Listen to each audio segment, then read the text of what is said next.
Hey there, everybody. Tony Garcia, Michigan beat writer for the Free Press, joined by Sabin, Big Ten insider, here at Michigan Stadium in Ann Arbor, the site of Michigan's 30-24 victory over Ohio State.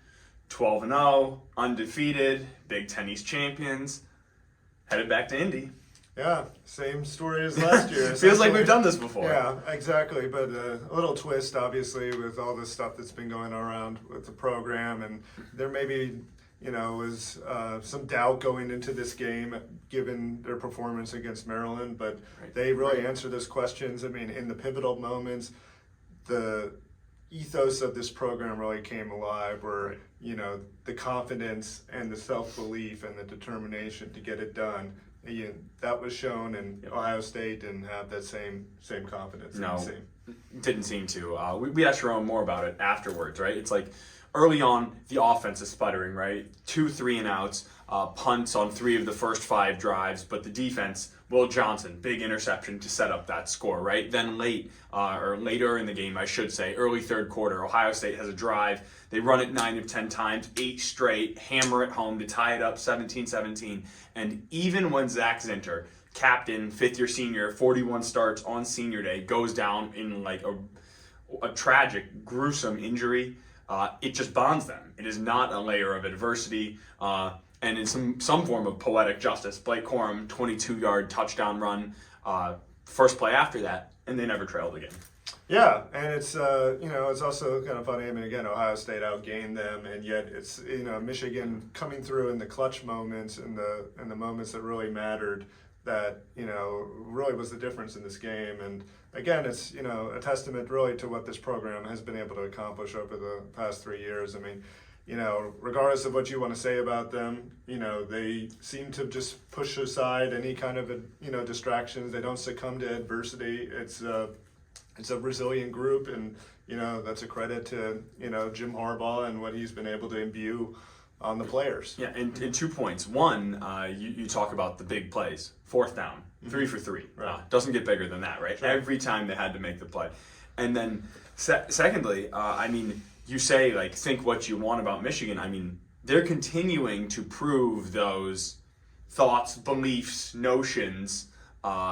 Those are losing credence in terms of that Michigan cannot do it without those things, right? Like, right. Michigan clearly can do it. They just did. We just watched it. And so the speculation will roll on, and that is something that you want everything to be fair and you want that to get handled. But Michigan just handled business. Talk about getting handled. They handled business. And Blake Corum, who'd never been, right? He says he comes back for a game like this. Right. He was injured on what appeared to be his final carry here. 88 yards, 22 carries, 2 touchdowns. JJ McCarthy, no mistakes. Steady Eddie, 16 of 20, 1 incompletion in the second half. Just good stuff from the people you need to be good. And James Turner. Yeah.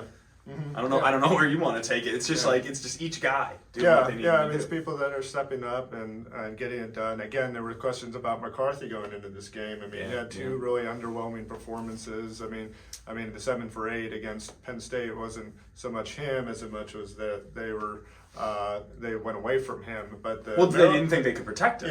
And in the Maryland game, again, the same issues kind of ended up happening, and it ended up costing McCarthy, obviously, with the interception at the end of the first half in that game. And so, there were some questions about whether he could come in and play at a high level, and he certainly answered them in the affirmative. Again, very, very steady, and then, making that clutch throw to Roman Wilson. I mean, that was threaded between 2 defenders.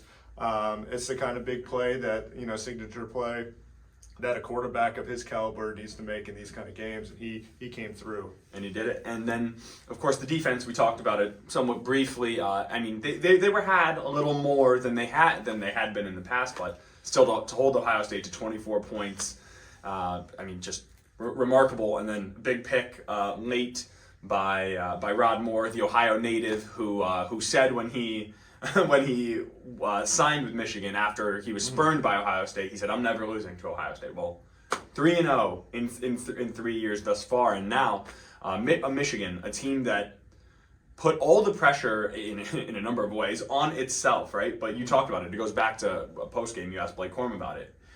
What he said on crutches in Chrysler Center last February, right? Like declaring this team will come. He will come back. This team will win a national championship. That dream is very alive and well. And Iowa seems to be just sort of the next stepping stone before we probably find out who Michigan will be playing in their third straight college football playoff. Yeah, it's again, they've come through at every step of the way.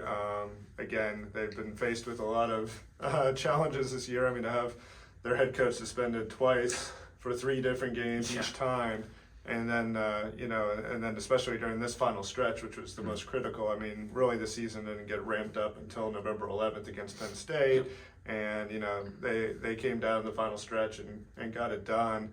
And again, I mean, the Big Ten Conference Championship game, you hate to say it, but it really feels like a formality. Yeah. The imbalance between the East and West Division, and thankfully this will be the end of that because, we'll see a Big Ten championship game that is sure to be competitive with the new format, with 4 new teams being added to it, 4 really good teams, and so I think, it's good. But for now, I mean, Michigan's really well positioned to accomplish its mission this year. And Jim Harbaugh comes back, teleconference with him tomorrow, Sunday afternoon at 4, and that kicks off Big Ten Championship Week. So you know where to go for coverage of that, freep.com. We'll have something up on Hail Yes, our podcast, coming soon. We'll get this uploaded right away. And so stay tuned. And thanks for another season from the Big House. This is the final time we'll be in Ann Arbor this year. It was a good one. So Michigan 30, Ohio State 24, back to Indy they go. For Reiner, I'm Tony. Thanks for watching.